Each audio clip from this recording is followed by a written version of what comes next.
Assalamu alaikum. Today we are going to solve second assignment of linear algebra, that is MTH 501. सो इसकी due date जो है हमारे पास वो 19th of December है और इसमें लेक्चर्स जो हैं वो 14 to 19 कवर हो रहे हैं। ठीक है, अब इसके मेन क्वेश्चन को देखते हैं। सबसे पहले उन्होंने एक मैट्रिक्स दिया हुआ है ए, जिसका ऑर्डर जो है वो 4x4 है, लाइक 4 रोज़ और 4 कॉलम्स हैं। ठीक है, अब इसके दो पार्ट्स हैं। एक तो हमने इसका डिटर्मिनेंट फाइंड करना है और दूसरा हमने देखना है कि स्ट्रिक्टली जो है डायगनली है मैट्रिक्स या नहीं है। ठीक है, तो सबसे पहले अब हम देखते हैं कि हमने डिटर्मिनेंट जो है वो किस मेथड से फाइंड करना है। अब यहाँ पे गिवन क्वेश्चन में इन्होंने कहा है कि दोनों तरीक़ों से, लाइक रो रिडक्शन से और उसके अलावा को फैक्टर एक्सपेंशन, दोनों से हमने डिटर्मिनेंट फाइंड करना है। अब सबसे पहले को फैक्टर एक्सपेंशन से अगर हम डिटर्मिनेंट जो है वो फाइंड करें, सबसे पहले हम लिखेंगे determinant of A is equal to, अब ये मैट्रिक्स का जो साइन है इसकी जगह अब ये डिटर्मिनेंट आ गया। अब उसके बाद को फैक्टर एक्सपेंशन में क्या करना है कि हमने फ़र्स्ट कॉलम लिया, लाइक -1 0 6 3। अब इसके अलॉन्ग हमने की एक्सपेंशन। ठीक है, अब ये एक्सपेंशन कैसे की, यहाँ पे ये जो -1 लिखा हुआ है ये इस फर्स्ट कॉलम का फर्स्ट एलिमेंट है -1। ठीक है, अब ये वाले जो -1 नज़र आ रहे हैं ना हर थोड़े गैप के बाद, ये वाला -1, ये क्या होता है कि जब हमने डिटर्मिनेंट एक्सपेंड करके जो है वो फाइंड करना होता है, हम बेशक जिस मर्ज़ी कॉलम या जिस मर्ज़ी रो के अलॉन्ग एक्सपेंड कर रहे हो, लेकिन अगर डिटर्मिनेंट जो है वो हम कोफैक्टर एक्सपेंशन से जो है वो अगर इवेलुएट कर रहे हैं या ओवरऑल एक्सपेंशन से अगर हम डिटर्मिनेंट फाइंड कर रहे हैं तो ये आता है इसमें। ठीक है, अच्छा, अब ये -1 जो है वो फर्स्ट कॉलम का फर्स्ट एलिमेंट है और ये जो है ये अब यहाँ पे ऊपर ये जो पावर में लिखा हुआ है 1 + 1, इसका मतलब है कि first row and first column. ठीक है, ये जो -1 एलिमेंट था ये फर्स्ट रो और फर्स्ट कॉलम का है, इसलिए यहाँ पे लिखा हुआ है। अब जब फर्स्ट रो और फर्स्ट कॉलम ये सारी जो है ये एलिमिनेट कर देंगे और इसके अलावा ये जो इतना सा बच गया पार्ट इसका ऊपर वाले डिटर्मिनेंट मैट्रिक्स का, वो हमने यहाँ पे मेंशन कर दिया। ठीक है, उसके बाद प्लस, अब अगेन यहाँ पे ज़ीरो क्या है, फर्स्ट कॉलम का सेकंड एलिमेंट है। इसी तरह यहाँ पे इसकी पावर में जो लिखा हुआ है 2 + 1, इट मीन्स के सेकंड रो है और फर्स्ट कॉलम है। ठीक है, उसके बाद अब इसमें लाइक सेकंड रो और फर्स्ट कॉलम के सारे एलिमेंट्स हम एलिमिनेट कर देंगे, जो बाकी बचा वो हमने इसको यहाँ डिटर्मिनेंट की फॉर्म में लिख दिया। यहाँ तक इस तरह सेम करके अब नेक्स्ट स्टेप में क्या करना है कि ये 1 + 1 इसका यहाँ पे स्क्वायर हो गया। ठीक है, इसी तरह 2 + 1 यहाँ क्यूब हो गया, 3 + 1 4। अब ये जो स्क्वायर या 4 या 6 इस तरह से जो इवन टर्म्स होंगे ना -1 के ऊपर, वो उसको प्लस बना देंगे। ठीक है, मतलब -1 जो है वो +1 में कन्वर्ट हो जाएगा और जो ऑड नंबर्स होंगे, जो ऑड इंटीजर्स होंगे, वो क्या करेंगे कि ये जो प्लस साइन है ना उसकी जगह माइनस आ जाएगा ओवरऑल। ठीक है, तो नेक्स्ट स्टेप में जो है हमने इसको ऐसे कर दिया।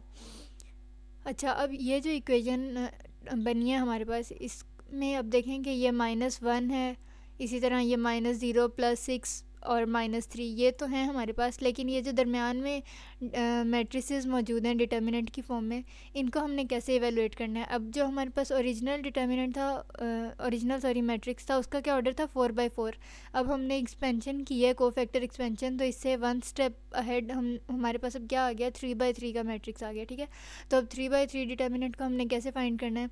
अगेन हम इसको फर्स्ट कॉलम के अलोंग अगर करेंगे तो यहाँ पे मैंने डायरेक्ट फ़िलहाल किया हुआ है, पावर्स के अलावा कैलकुलेट, लाइक यहाँ पे सेकंड पे, फोर्थ पे, सिक्स्थ पे माइनस आ जाता है और फर्स्ट, थर्ड, फिफ्थ इस तरह उनके साथ जो है वो प्लस साइन आएगा। ठीक है, अब उसके बाद यहाँ पे सिंपल आपने डिटर्मिनेंट जैसे इवेलुएट करते हैं हम 3x3 डिटर्मिनेंट का, वो इतने से का ये जितने भी आपके पास 4 मैट्रिसेस हैं इन सब का जो है वो आपने यहाँ पे डिटर्मिनेंट इवेलुएट कर लिया। ठीक है, अब ये जो 4 वैल्यूज़ आई हैं 3 0 0 और 3। ठीक है, अब ये जो हमारे पास वैल्यूज़ आई हैं हमने इसको किस इक्वेशन में पुट किया है, ये जो आपके पास है यहाँ पे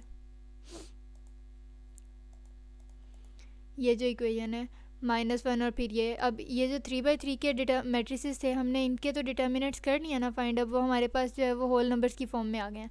तो अब यहाँ पे सिंपल जो है वो हमने यहाँ पे वैल्यूज़ पुट की हैं किस इक्वेशन में, यहाँ पे ये जो हमारे पास इक्वेशन थी इसमें हमने सिंपल डिटर्मिनेंट्स की वैल्यूज़ सबकी पुट की हैं और हमारे पास आंसर आ गया -3 -9 विच इज़ इक्वल टू -12। ठीक है, अब हमने इसको क्या करना है, रो रिडक्शन मेथड से जो है वो सॉल्व करना है और उसका डिटर्मिनेंट फाइंड करना है।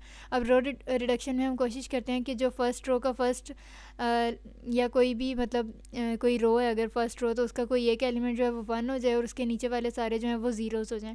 अब जो गिवन मैट्रिक्स है हमारे पास, अगर हम इसको देखें तो हम आसानी से ये वाली सिचुएशन रो रिडक्शन वाली कैसे अचीव कर सकते हैं कि ये जो हमारे पास रो 4 है, जो लास्ट रो है, इसको किसी तरह से हम इस 1 को अगर ज़ीरो हम बना देते हैं तो हमारे पास रो रिड्यूस्ड फॉर्म आ जाएगी। ठीक है, तो हमने रो ऑपरेशन क्या लगाया, -r1 + r4, और इससे हमारे पास जो है ये इक्वेशन का जो है ये रो 4 आपके पास चेंज हो गई है, 4 0 0 0 हो गई। ठीक है, अब क्या करना है, अब हमारे पास कॉलम 4 जो है वो ऐसा कॉलम आ गया जिसमें सिर्फ एक एंट्री जो है वो 1 है और उसके अलावा सारी जो है वो 0 0 वाली एंट्रीज़ हैं। ठीक है, अब इसके अलाउंग एक्सपेंड करें जैसे हमने इस क्वेश्चन के फर्स्ट पार्ट में किया था, यहाँ पे आंसर आ गया आपके पास ये। अब अगेन आपके पास 3/3 का मैट्रिक्स है, अब इसका डिटर्मिनेंट कैसे फाइंड करेंगे। अब यहाँ पे मैंने जो है इसको रो 3 के अलोंग किया हुआ है, आप किसी भी रो या किसी भी कॉलम के अलोंग जो है वो कर सकते हैं इसको एक्सपेंड, इससे फ़र्क नहीं पड़ता, आंसर सेम ही आएगा हमेशा। अच्छा, अब उसके अलावा यहाँ रो 3 से जो है वो इसको एक्सपेंड किया और -12 जो है वो आंसर आ गया। ठीक है, अब ये सोल्यूशन देखने से या इस तरह ओवरऑल फ़ौरन नहीं समझ आता, अगर इसको एक बार हैंड रिटन करके देख लिया जाए या पहले से अगर थोड़ा कॉन्सेप्ट है तो ये हो सकता है, अदरवाइज़ इसकी प्रैक्टिस जो है वो ऐसे ज़रूरी है। ठीक है, अब देखें दोनों पार्ट्स में -12 हमारे पास आंसर आ गया, कोफैक्टर एक्सपेंशन में भी और रो रिडक्शन में भी। ये तो हो गया इसका फर्स्ट पार्ट क्वेश्चन का। अब सेकंड में उन्होंने कहा कि check whether the matrix A is strictly diagonally dominant और नॉट। अब जो लाइक पार्ट ए में जो मैट्रिक्स दिया हुआ है, अब हमने बताना है कि ये स्ट्रिक्टली डायगनली डोमिनेंट है या नहीं है। ठीक है, तो अब अगर इसकी हैंड आउट से भी डेफिनेशन देखें तो n cross n matrix A is said to be strictly diagonally dominant if the absolute value of each diagonal entry exceeds the sum of the absolute values of other entries in the same row। अब क्या करना है कि ये matrix हमें कौन सा दिया हुआ है, ये A। अब इसमें डायगनल एंट्रीज़ कौन सी हैं, -1, फिर सेकंड रो में से 1, फिर थर्ड रो में -3 और लास्ट रो में 1। ठीक है, अब ये डायगनल एंट्रीज़ हैं, -1 1 -3 और 1, ये हमारे पास गिवन मैट्रिक्स की डायगनल एंट्रीज़ हैं। अब हमने देखना है कि इन डायगनल एंट्रीज़ की जो एब्सोल्यूट वैल्यू है वो उस रो में मौजूद बाकी एंट्रीज़ की के सम के बराबर है या उससे ग्रेटर है। अगर तो उन्होंने सिर्फ डायगनली डोमिनेंट पूछा होता तो हमने देखना था कि ग्रेटर या इक्वल टू, लेकिन स्ट्रिक्टली डायगनली डोमिनेंट में हम देखते हैं कि जस्ट ग्रेटर देन होना लाजमी है। ठीक है, अब -1 है फर्स्ट एंट्री यहाँ पे, उसके अलावा 5 + 4 + 1 अगर हम करें तो ये बनता है 10, तो क्या 1 ग्रेटर है 10 से, तो नहीं। और ये -1 था तो ये 1 कैसे हो गया, एब्सोल्यूट वैल्यू में जब भी कोई माइनस का कोई आपके पास नंबर आ रहा है ना, तो वो एब्सोल्यूट वैल्यू की वजह से वो प्लस में हो जाता है हमेशा। ठीक है, तो अब 1 ग्रेटर देन 10 नो। इसी तरह से अगर हम ये सेकंड डायगनल एंट्री जो है 1, यानी कि सेकंड रो में ये जो सेकंड एलिमेंट है 1, इसको हम चेक करें बाकी इसी रो के मौजूद एलिमेंट से 0 2 और 0 से, तो again 1 is greater than 2 no. इसी तरह थर्ड रो के थर्ड कॉलम को हम देखें -3, अब ये -3 था ना, तो अब इसकी एब्सोल्यूट वैल्यू अगेन +3 है। इसी तरह अगर कोई भी माइनस में इंटीजर या इंटीजर तो प्लस माइनस दोनों होते हैं, अगर माइनस में कोई भी आपके पास होल नंबर आ रहा है तो उसकी एब्सोल्यूट वैल्यू जो है वो जब हम करते हैं एब्सोल्यूट वैल्यू उसकी कैलकुलेट करें तो वो प्लस में आ जाती है। ठीक है, तो अब ये चारों जो डायगनल एंट्रीज़ थी वो हमने देखी कि क्या जो डायगनल एंट्रीज़ हैं वो अपने ही मौजूद रो के बाकी एलिमेंट्स जो हैं उनके सम से ग्रेटर हैं या नहीं है। तो हमारे पास इसमें कोई एक भी रो ऐसी नहीं है जिसमें डायगनल एंट्री की एब्सोल्यूट वैल्यू जो है वो बाकी उसी रो में मौजूद एलिमेंट्स की के सम की एब्सोल्यूट वैल्यू से ग्रेटर हो। ठीक है, तो अब इससे क्या हुआ कि हमें पता चल गया कि जो हमारे पास गिवन मैट्रिक्स है वो स्ट्रिक्टली डोमिनेंट नहीं है। और अगर इस तरह का कोई केस होता कि मतलब फॉर एग्जांपल अब 4 डायगनल एंट्रीज़ हैं ना हमारे पास इस मैट्रिक्स में, तो अगर 3 भी ग्रेटर देन होती लेकिन कोई एक ऐसी होती जो ना होती ग्रेटर देन, तो फिर भी हमने कहना था कि स्ट्रिक्टली डायगनली डोमिनेंट नहीं है ये। ठीक है, तो किसी भी मैट्रिक्स के स्ट्रिक्टली डायगनली डोमिनेंट होने के लिए ये ज़रूरी है कि उसकी जितनी भी डायगनल एंट्रीज़ हैं ना वो अपनी रो में मौजूद बाकी सारे एलिमेंट्स के सम की एब्सोल्यूट वैल्यू से ग्रेटर होनी चाहिए। तो अब जो गिवन मैट्रिक्स है इसमें ऐसा केस है नहीं, तो इसलिए ये diagonally dominant strictly diagonally dominant नहीं है। ठीक है, so that was all about assignment number 2 of linear algebra. इसमें अगर कोई कन्फ्यूजन रह गई हो तो you can ask, and if you are new to my channel then don't forget to subscribe and hit the bell icon. Thank you.